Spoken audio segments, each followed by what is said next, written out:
We're here at the final stop and we've saved the best till last. We're here with Ozzie here in Gatton in Queensland. Ozzie, thanks so much for inviting us. Bro, not a problem. Really appreciate you guys coming out. Yeah, we really appreciate you reaching out, being part of the tour. So present you with your tour shirt there, mate. Cheers, brother. All right, Ozzie, show us your cave, mate.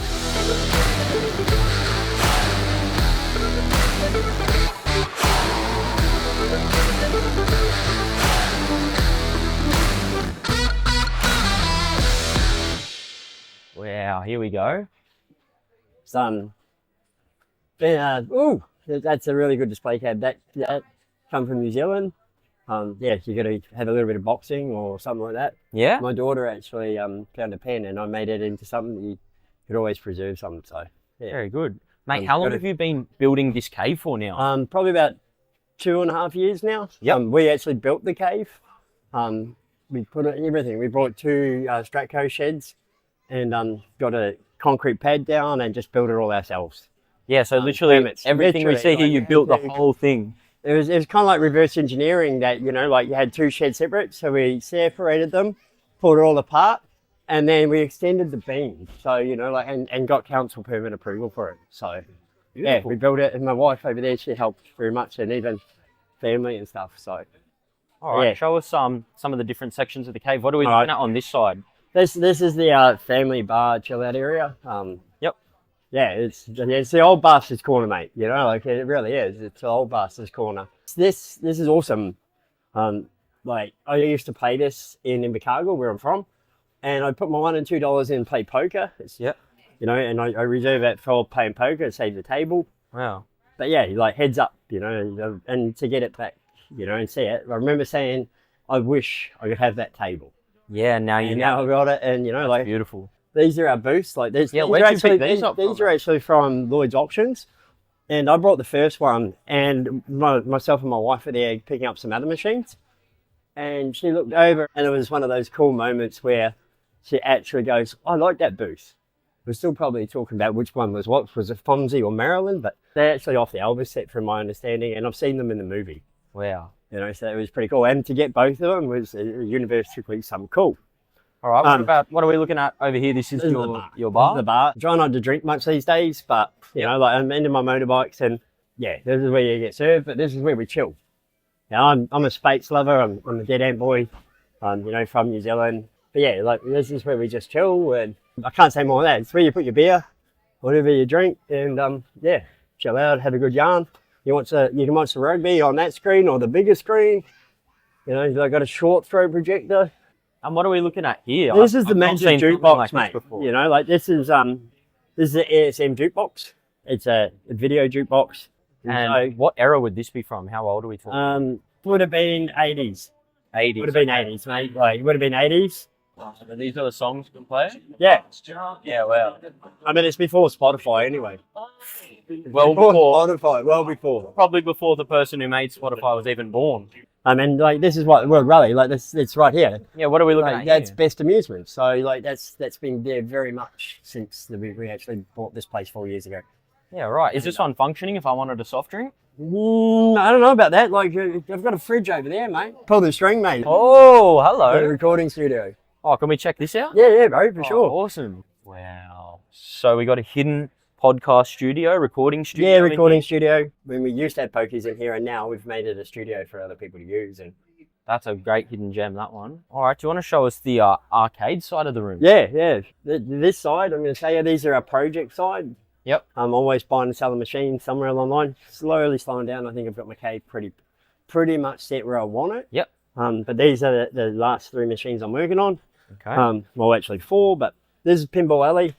These are actually virtual pinballs. I have another one in my office as well. Yeah, they're like a smaller body. Does this one use like the pin-up popper software? Yeah, pin-up and FX3. There's 2 different softwares to use. Yep.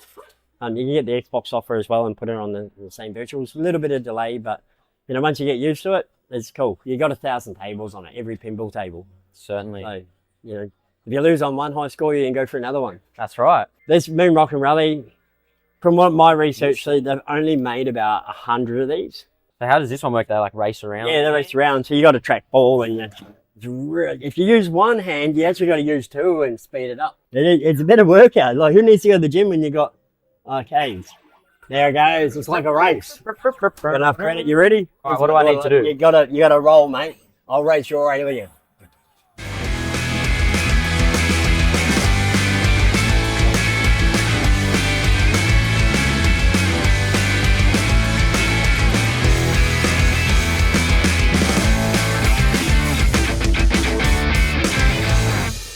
Bloody hell, that is a workout. Yeah, it's like the arm speed, you know, like who needs a speed bag? Like this is crazy. really good. Iceman, you can shoot some zombies. This is my daughter's favourite machine and the grandkids and everything. I really like it.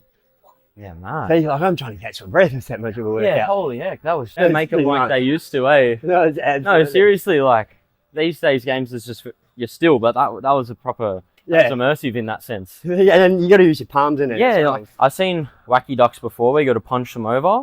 yeah. That's one of the first machines that we bought. My daughter was like 2.5, 3. And she just loved that machine too. It's one machine that will never sell. What about this one here, little mini casino setup? This one, like, yeah, it's a replacement of a pool table. There used to be a pool table, but we never played pool. Okay. I'd always put the roulette table out on it. It just made more sense to fit the space that we're working in. My mate Sean, who he's an electrician, he's helped wire all this place up. Yeah, this place would probably chew more power than the Opera House. Oh, mate, no, I don't know about that. These are our sim drivers. Racing simulators. Wow. So Yeah. they plug in with PlayStations, do Yeah, they? PlayStations on this one, Xbox.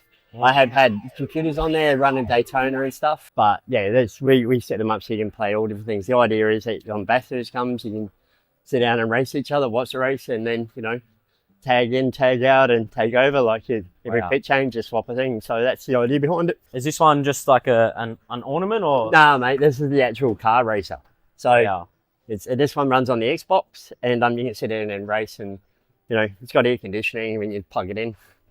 There's a little switch over there for fans and stuff, and yeah, it actually feels like you're in the car racing. Whereas these are like more arcade sort of styles, or you're playing at home on Xbox or PlayStation. Yeah, could I have a seat inside? Yeah, go for it, Feel? bro. Like you'll get addicted pretty quick.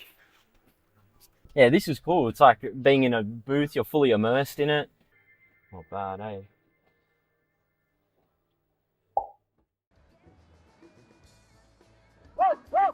All right, and then finally, So this here is like a little tribute to all the gaming, like from even, well, I'm 46 years old, and in year 7, we used to play this DOS game where you threw bananas at each other. Yep. And like we all started watching in class, and so we all bring bananas and throwing it at the teacher. But this is a bit of a tribute. When I was growing up, I grew up with Amiga, 64, stuff like that. Like Ghostbusters, like the original Ghostbusters was cool. Yeah, and then there's PlayStation 1, you know, like heaps of cool games, and it's got like Mario Brothers. the whole, yeah. You know, and I have a few other machines, but I change them out every now and then. But yeah, like Alley Cat, even Pong, you know, like watching a ball bounce, you know, like a Breakout, all those Acronoid sort of games, and they're all on the Atari and stuff. Right through to, you know, like the first Grand Theft Auto.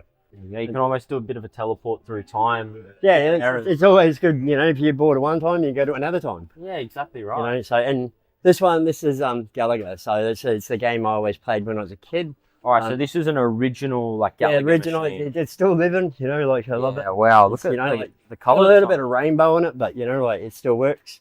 Wow. And this one here is the DOS. This is the DOS game. So, you know, it's got all the original sort of PC games from Leisure Suit Larry to Police Quest to that Gorilla game. Wow. Yeah, like everything. Doom. You like some of this stuff is now on your phone, but you still got to play the original stuff. Like, Yeah. What sort of eras, respectively? This would be early come 80s. from? This Yep. is early 80s. It's like the same as Pac-Man or, you know, like Space Invaders or stuff like that. When they brought out Gallagher, it was where these machines filled whole halls. Yeah, wow. The first time I've come across an arcade, I was 4 years old. I was at a fish and chip shop in Melbourne. And Yep. I didn't understand it. It was actually Space Invaders. And then a couple of cars in this cabinet here. You like your Yep. cars as well? Yeah, I love my cars. I'm just getting back into them. Like as you say, I've just finished doing up a VE. Dropping low. So yeah, so it's the cave. I always like random things. You know, like even the chopper. You know, they come from a guy in Brendale, and he was a Kiwi, and he actually used to do speedway with my godfather and another good mate I know. I call him a wizard, Gray. You know, like they used to do speedway together. And to get back here, and you mentioned 2 different people that haven't seen out in 30 years. And I was in his workshop and I said, "Oh, how much you want for that?" And I'd been ironing a bit for a couple of years. Would this have been a motorbike you could actually drive? Oh yeah, rides and it goes 2-stroke, like Yeah. yeah. And then all the Castrol signs and just oil and stuff as an inspiration. That's what we do for a job. So yeah. Here we are for our 7th and final episode of the Man Cave 2025 podcast tour. We're here with Greg. Ozzie, you go by? Yeah, Ozzie, I'm a Kiwi.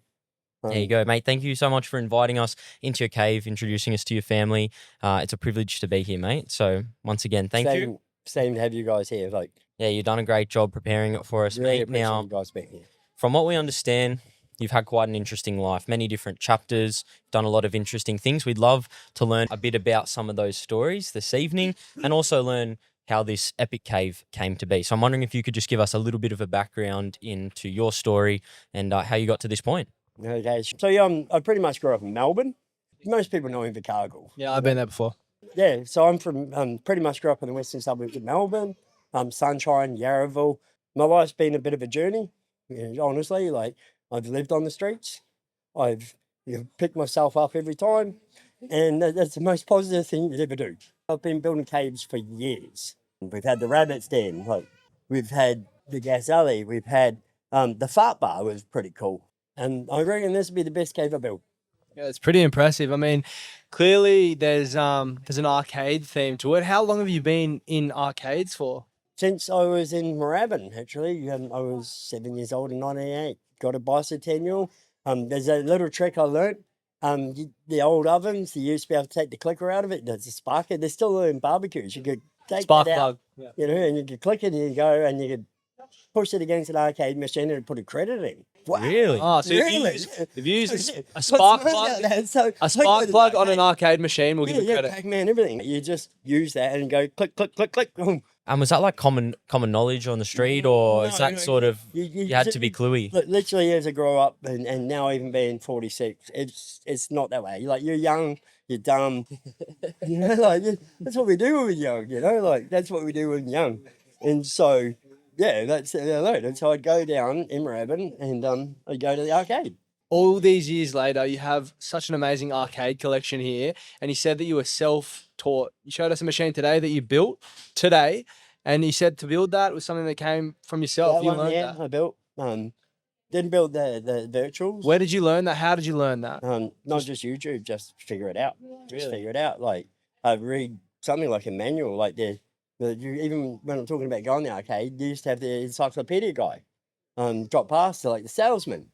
He'd drop and try to sell you the encyclopedias. So I'd read it, Magnatrains. Like, what the frick is that stuff? And now you can see it.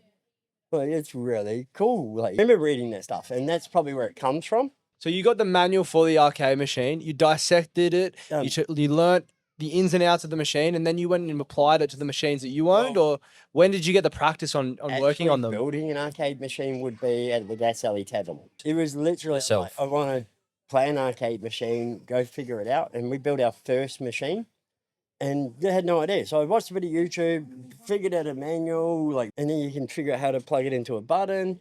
And so I did that. It was $150, had a PlayStation in it. It's absolutely epic. Like, I know computers, so a little bit. I'm not the smartest man in the world with that, but I knew if I put a computer in there and found a way to connect that, then I'd build a machine. So it cost me $150, and that started that journey right there where I'm like, wow, that's cool. I could play Moonwalker. I never even knew Moonwalker. That was inspiring. That moment was very inspiring to you. Bit of a light bulb moment. That was something that you wanted to pursue more seriously in your life. Yeah. And then what happened next was my mate walked into my man cave, the gas alley, and he goes, I like your machine, I'll buy it. I'm like, oh, how much? And he said $750. I'm like, yeah. And so that Bit of a light bulb moment. That created something called DG Amusements, and a really cool journey that we've built hundreds of machines now. And is that your current company, DG Amusement? No, definitely not. I still like building machines. I build them, like today I built one, and I'm actually renaming this the Family Cave. It's the Family Cave now. Yeah, that's you hear lovely. it in the background. It's amazing. Absolutely, and that's beautiful. That's something that's been quite a common theme in a lot of these man caves. It's such a good community within not just their family. Family's obviously so beautiful, but then also the greater man cave community. Do you have anybody else in the community that you sort of trade machines with, trade parts? It's on my desk. Not my desk, on the bar liner there, which You know, if you flip it, it's actually another roulette table. But Adrian Penny, cool as, like, we found a man cave community that was from Britain, and like we exchanged a bottle of home brew, and he sent me the sports bet and a little key ring, and he's still on my Facebook page today, and might not talk to him heaps, but like very best encouragement. Even some of the things he's gone through without just through Facebook or anything like that, still a good encouragement. Ozzie, we understand that music has played pretty important role in your life. You showed us a really cool retro jukebox machine earlier, and we understand that you also used to work for a radio station I in built a NZ. radio Is that right? I'm wondering if you could speak to that a little bit more. Growing up in Melbourne, I did this land care course in St Kilda. That actually helped me about. I was 15 out of home, and I went there every day. We went to Phillip Island. We made a tourist brochure at the time. That was the land care project, and one of the things we did was 3CR radio in Melbourne, and it's epic. I spent hours in that studio.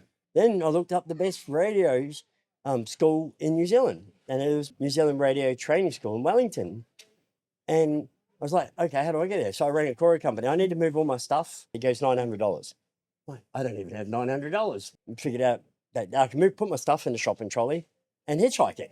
And that's what I did. And my thought was, I'm going to make it to radio school. I'm going to make New Zealand smile. Yeah, I have this joke that, you know, after 8 days getting to Picton and the backpackers there is Atlantis, it's still there today. Like, we've stayed there heaps now.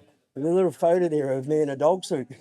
You know, that was my thing. Like, why were you in a dog suit? Yeah, tell us a bit more about that story. Honestly, like, I like being Scooby-Doo. It's got to solve a mystery. You got to be solving a mystery. Like, Elmo's my welder these days, and like Casper's the dude that sprays. Like the mystery of life, could you say? Yeah, no, like there's heaps of mysteries. Everybody's got it. You know, like everybody's got it. It's just encouragement and stuff. So, you know, like where the dog suit started was from being a dead end. Okay, so at 21, when I had to leave to go to Invercargill, I met this guy, Dwayne Watkinson. We ended up staying in the Salvation Army, and he taught me to do a dead end. It was a drinking game. So if you walk in a pub and if you know people, you're called dead end. So the last person dropped pays for the round. You ever seen a bunch of people in a bar go, like, with their legs up like this? So just to unpack that further, you're with a bunch of mates in a pub. You all know the game. You all know the game called Dead Ant. And when someone calls Dead Ant, everyone has to drop to the floor. Yep, and the last one to hit the deck is paying for the round. Like, see, we've seen it. Like 8, 9, 10, 11 people. It stops the room. Like, what the frig are these guys I can imagine. up to? You know, and like. I know, sorry, mate. I know, sorry, when there's 9 people, you're like, that's 9 jugs. That's $100 that thing. You know, like, that's 25 years ago. Now You still do it? Yeah, we do. We do. We do. Like, Bunch of adults. Oh, that'd be great. Like, 8 days on that road. You know, the coolest thing I've found. Can we just backtrack? What are the 8 days on the road? So you're in the dog suit. 8 days hitchhiking out of radio school. I know there's from Invercargill to Wellington to get into radio. And it took 8 days hitchhiking to get there. Yeah. Yeah. 8 days. Were you in the dog suit whilst doing this? For 8 days, you're in the dog suit. But I know amazing things happened on that journey. Made it to Wellington. The ferry people are like, what do you mean you want to put a shopping trolley with all your stuff on it? I'm like, on the way to radio school. And yeah. You imagine this. This is You crazy. don't have to. It's on YouTube, bro. I'll send you a couple of links. Yeah, well, that would be. We'd Well, love you to know what I mean? show that as well. No, we should put that towards the ferry. Sweet, $5. Love it. Dressed as a dog. What a stupid idea. Without taking it too much. Me in the dog suit, getting across to Wellington, going to radio school. You know, like some amazing people that come out. You're standing on the side of the road and you some out and you're in a dog suit. With the time partner's in a cat suit. We actually left with an elephant. He got arrested in Invercargill. To backtrack a bit more, to get the dog suit, we had to hire it from a costume place in Invercargill. And so I'm like, yeah, I'll take the dog suit. I bet they didn't say that back. No, they didn't. Still out there. You're on it, mate. Like, definitely something I'm going to do in my life to return a full Scooby-Doo costume. Yeah, it'll go back. Do you still have it? Not that one. Yeah. Okay. So you went on that journey, and then you've kept that theme running through your life. Yeah, that dog suit. Like, solve the mystery. You know, like that. I love that. You know, you got to solve a mystery in life. Did you get to radio school? Yeah, I did actually, and I figured out some stuff at radio school. John O'Manx, like it was the first day I got there, finally got there, and this is something I will always remember. Like, you know, when you sit at the back of the bus or the back of the class, you're like, you're just like that person that doesn't want to be the nerd at the front, even if you're smarter or dumb, you're just popular anything. And so I sat at the back of class. The tutor walks out. He walks out and he says, "Look, I might have a prosthetic leg, and if you become top of class, I will throw it in Wellington Bay and chuck tomato sauce on it." Tomato sauce. And he did. And the thing was, like, So you topped the class. I topped the class because what happened is I sort of actually worked hard and became top of the class, and I left 2 weeks early.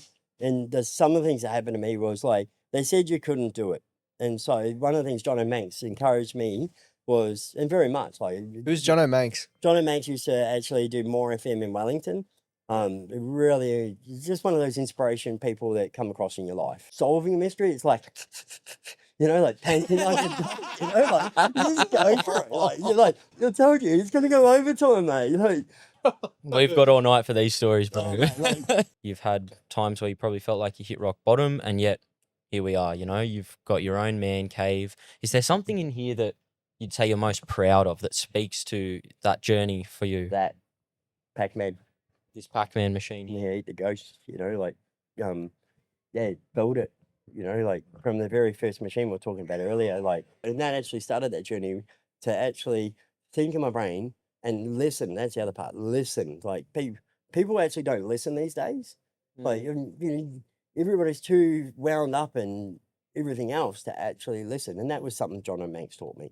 And very much. He said, he asked everybody in the class. He said, Was he in your class at radio he school? was one of the many tutors. Like Gareth was another tutor. Right. So he's a tutor at the He's a radio tutor. school. Okay. That's his role to tutor you. And So just to tie that back in, so John O'Manx is a tutor of yours at radio school. At He's been radio super, school, good. super influential to you in terms of a positive mindset, how to pick yourself up. You'd come into radio school in a dog costume, basically. I did. You'd been at rock bottom not early before. You finally got there. You've been to radio school.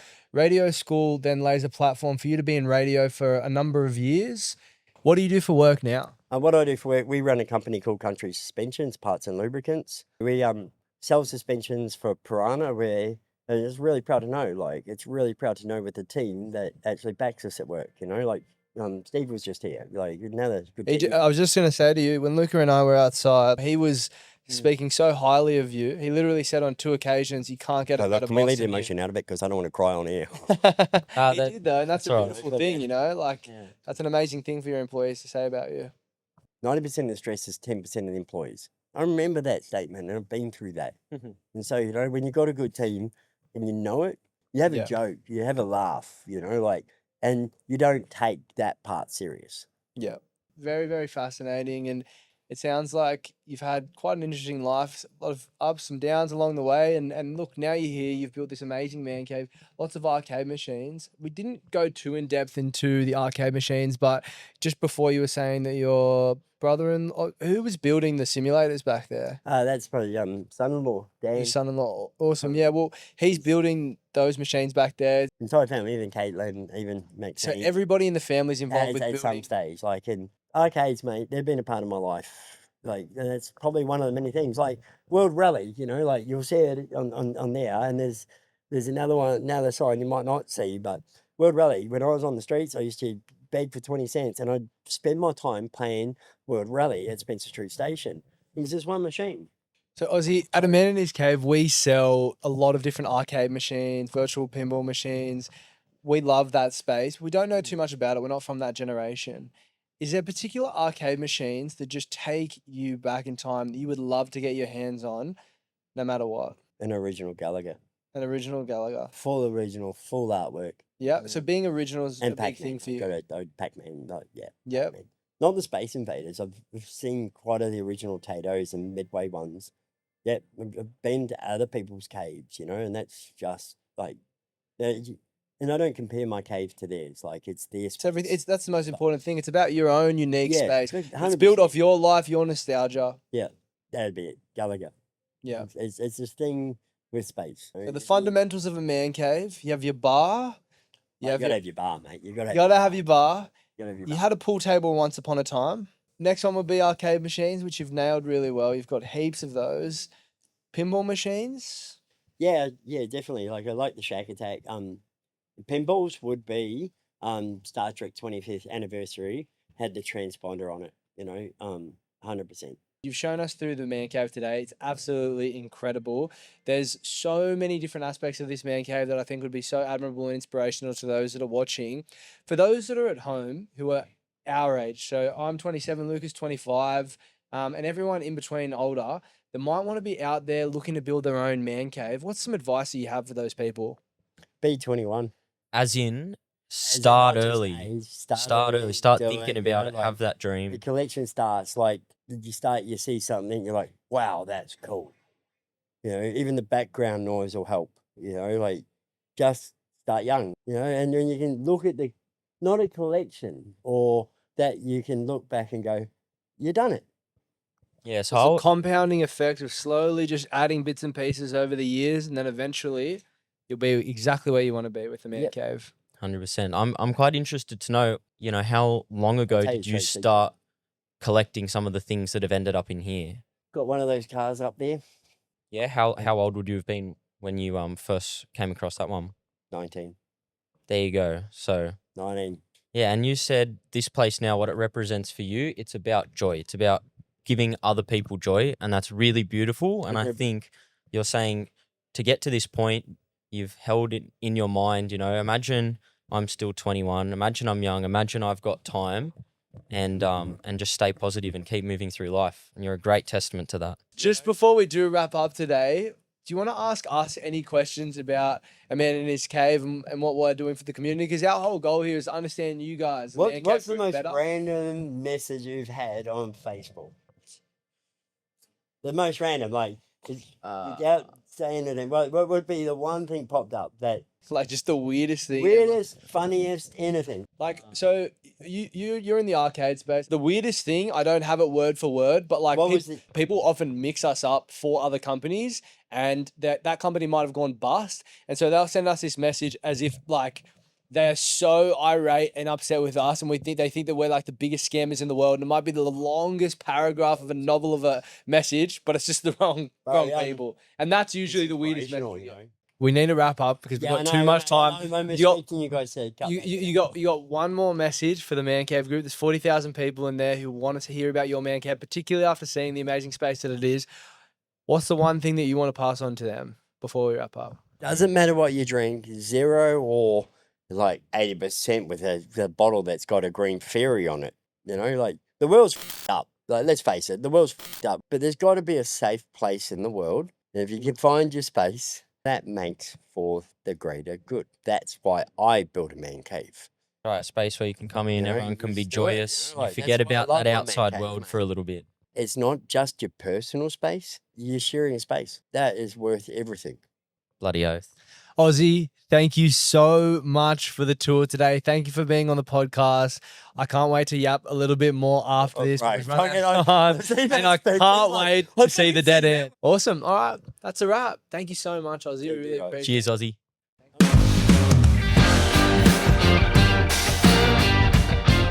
Don't forget to hit like and subscribe and tap the bell to be notified when we drop a new video. In the meantime, we reckon you'll froth this one.